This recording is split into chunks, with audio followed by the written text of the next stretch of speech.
Iran में हिजाब को लेकर विवाद काफी ज्यादा गहराता हुआ नजर आ रहा है, जहां महिलाएं सड़क पर उतर आई हैं और शहर शहर हंगामा हो रहा है। ईरान में हिजाब पहनने के सख्त कानून के बावजूद महिलाएं हिजाब उतार कर और कई जगहों पर हिजाब जलाकर विरोध प्रदर्शन कर रही हैं और कई जगह महिलाओं ने विरोध में अपने बाल भी काट लिए हैं। महसा अमीनी की मौत के बाद ऐसी चिंगारी उठी कि ईरान के कई शहर इसकी लपेटों में घिर गए हैं, जिसकी आंच अब विदेशों तक पहुंचने लगी है और हक की इस लड़ाई में ईरान सुलग रहा है। हालांकि ईरान इसे अपने घरेलू मामले को करार देते हुए हिजाब के खिलाफ दुनिया में उठ रही आवाज को दबाने की कोशिश में जुटा हुआ है और ईरान में 22 साल की महसा अमीनी की मौत के बाद काफी बवाल मचता हुआ नजर आया है। बताया जा रहा है कि हिजाब पहनने से इनकार करने वाली महसा अमीनी को पुलिस उठा ले गई थी और आरोप है कि पुलिस कस्टडी में उनकी मौत हो गई।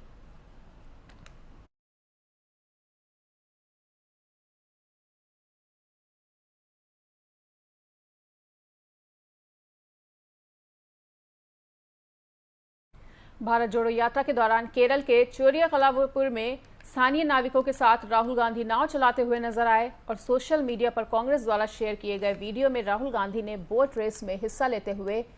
वो दिखाई दिए। और इससे पहले राहुल गांधी ने भारत जोड़ो यात्रा के 12वें दिन की शुरुआत करने से पहले सोमवार सुबह वडकल समुद्र तट पर मछुआरा समुदाय से बातचीत की।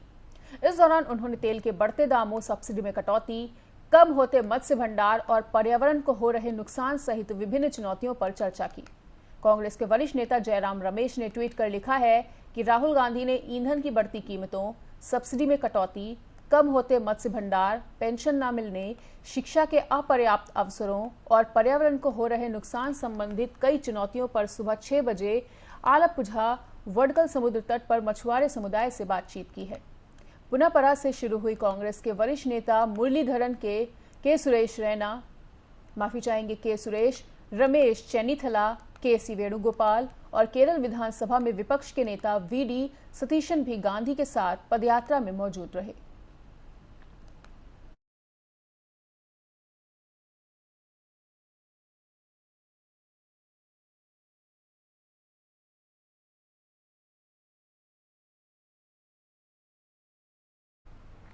पश्चिम बंगाल विधानसभा ने राज्य में केंद्र सरकार द्वारा केंद्रीय एजेंसियों के गलत इस्तेमाल के खिलाफ प्रस्ताव पारित किया है और इस प्रस्ताव पर पश्चिम बंगाल की सीएम ममता बनर्जी ने कहा है कि मुझे नहीं लगता कि पीएम मोदी सीबीआई ईडी का दुरुपयोग कर रहे हैं, बल्कि कुछ बीजेपी नेता अपने हितों के लिए ऐसा कर रहे हैं। पीएम मोदी से सरकार और पार्टी के कामकाज को अलग अलग रखने का आग्रह मैं करती हूं और ये देश के लिए अच्छा नहीं होगा।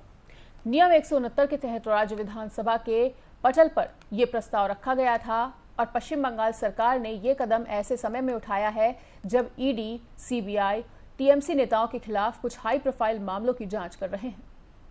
बताना चाहेंगे कि बीते 2 महीनों में पश्चिम बंगाल में टीएमसी के कई नेताओं को गिरफ्तार किया गया है और पहले पूर्व मंत्री और निलंबित टीएमसी नेता पार्थ चैटर्जी को एक कथित शिक्षक भर्ती घोटाले में गिरफ्तार किया गया था। इसके बाद टीएमसी के जिला अध्यक्ष अनुव्रत मंडल को कथित पशु तस्करी जांच में गिरफ्तार किया गया था।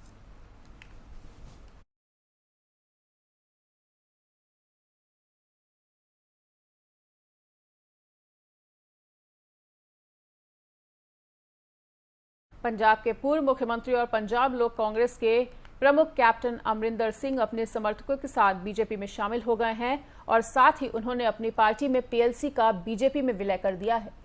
दिल्ली में बीजेपी ऑफिस में केंद्रीय मंत्री नरेंद्र सिंह तोमर और किरेन रिजिजू, पंजाब बीजेपी के अध्यक्ष अश्विनी शर्मा सहित बीजेपी के वरिष्ठ नेताओं की मौजूदगी में सिंह ने बीजेपी का दामन थामा और नरेंद्र सिंह तोमर ने कैप्टन का बीजेपी में स्वागत करते हुए कहा कि उनके आने से पंजाब में पार्टी की ताकत बढ़ेगी। आगे उन्होंने कहा कि अमरिंदर सिंह की सबसे बड़ी खासियत ये रही है कि उन्होंने हमेशा राष्ट्र को पार्टी और दलगत राजनीति से ऊपर रखा है। इससे पहले सिंह ने बीजेपी के राष्ट्रीय अध्यक्ष जेपी नड्डा से भी मुलाकात की थी और बताना चाहेंगे कि पंजाब विधानसभा चुनाव से पहले कैप्टन अमरिंदर सिंह ने मुख्यमंत्री पद से इस्तीफा देकर कांग्रेस से किनारा कर लिया था। पीएलसी का गठन भी इसी दौरान किया गया था। तो फिलहाल बीजेपी में कैप्टन अमरिंदर अब शामिल हो चुके हैं और तमाम वरिष्ठ नेताओं की मौजूदगी में उन्होंने बीजेपी का दामन थामा है।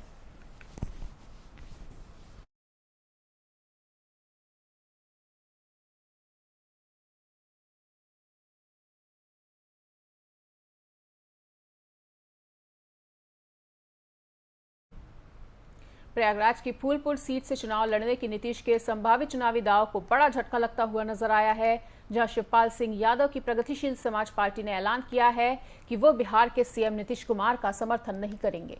दरअसल नीतीश के अखिलेश यादव से समझौता करने की वजह से शिवपाल यादव की पार्टी उनसे दूरी बनाएगी। प्रस्ताव के इस ऐलान के बाद नीतीश के 2024 में विपक्ष को एकजुट करने की कोशिशों के बीच ये बड़ा झटका माना जा रहा है और इस बात के कयास लगाए जा रहे हैं कि 2024 के लोकसभा चुनाव में नीतीश कुमार प्रयागराज की फूलपुर सीट से विपक्ष के संयुक्त उम्मीदवार के तौर पर लोकसभा का चुनाव लड़ सकते हैं। नीतीश कुमार की पार्टी जेडीयू ने भी इन खबरों का अब तक खंडन नहीं किया है और संभावना पर मुहर भी लगाई है। ऐसे में विपक्ष को एकजुट करने की कोशिशों के बीच नीतीश कुमार के लिए ये बड़े झटके के समान है।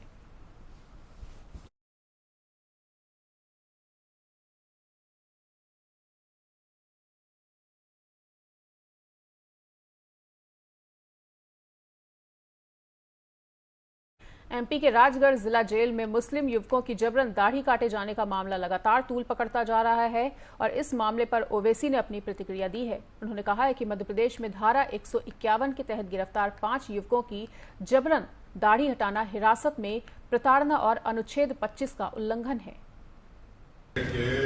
जो 151 आईपीसी लगाया गया है उसमें पुलिस स्टेशन पर ही उनको बेल दी जा सकती थी।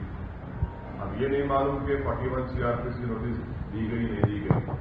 मगर जब जेल को उनको एक मामूली सेक्शन में जेल को भिजा दिया गया और जेल में उनको ये कहा गया कि तुम्हारे चेहरे पर दाढ़ी है इसलिए तुम पाकिस्तानी हो, और जेलर ने जबरदस्ती करके उनके चेहरे से दाढ़ी कटवा दिया, ये उस जेलर की तरफ से कस्टोडियल टॉर्चर है। और उस जेलर को ये बात मालूम होगी कि आर्टिकल 25 जो फ्रीडम ऑफ रिलीजन है, फंडामेंटल राइट है, वो जेल में मनसूख नहीं होता, वो जेल में कैंसिल नहीं होता, वो उसका वायलेशन है। तीसरी बात यह है कि मध्य प्रदेश में मुसलमान की आबादी 7% है, मुस्लिम अल्पसंख्यक समाज की आबादी 7% है और मध्य प्रदेश जेलों में अंडर ट्रायल मुसलमान 14% है। और ये साफ दिखता है कि भाजपा की हुकूमत वहां पर अल्पसंख्यक समाज मुसलमानों से कैसा डिस्क्रिमिनेशन कर रही है कि 7% आबादी है, पॉपुलेशन है, तो 14% अंडर ट्रायल है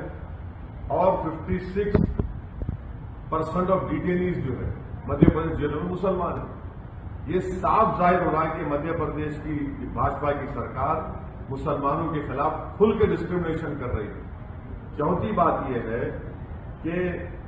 दाढ़ी रखने से कोई पाकिस्तानी नहीं होता क्या? अगर कल के दिन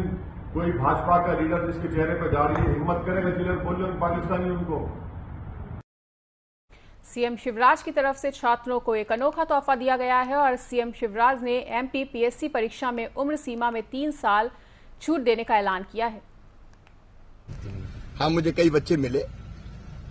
कोविड के कारण पिछले वर्षों में पीएससी की परीक्षाएं नहीं हुई, स्थगित हो गई थी और इसके कारण कई बच्चे ओवर एज हो गए और उन्होंने मुझसे आग्रह किया था कि परीक्षा ना होने के कारण जो बच्चे ओवर एज हुए हैं उनके साथ अन्याय हो रहा है और इसलिए एक बार के लिए जो अधिकतम आयु की सीमा है पीएससी में परीक्षा देने की उसको 3 साल के लिए बढ़ाया जाए ताकि बच्चों के साथ न्याय हो सके। उनका पक्ष मुझे पूरी तरह से न्यायपूर्ण लगता है और इसलिए हम ये फैसला कर रहे हैं कि पीएससी की जो अधिकतम आयु की सीमा थी उसमें 3 साल की वृद्धि की जाएगी एक बार के लिए ताकि इन बच्चों को। फिलहाल इस वक्त के बुलेटिन में इतना ही। प्रदेश और दुनिया की बाकी खबरों के लिए देखते रहिए FM न्यूज।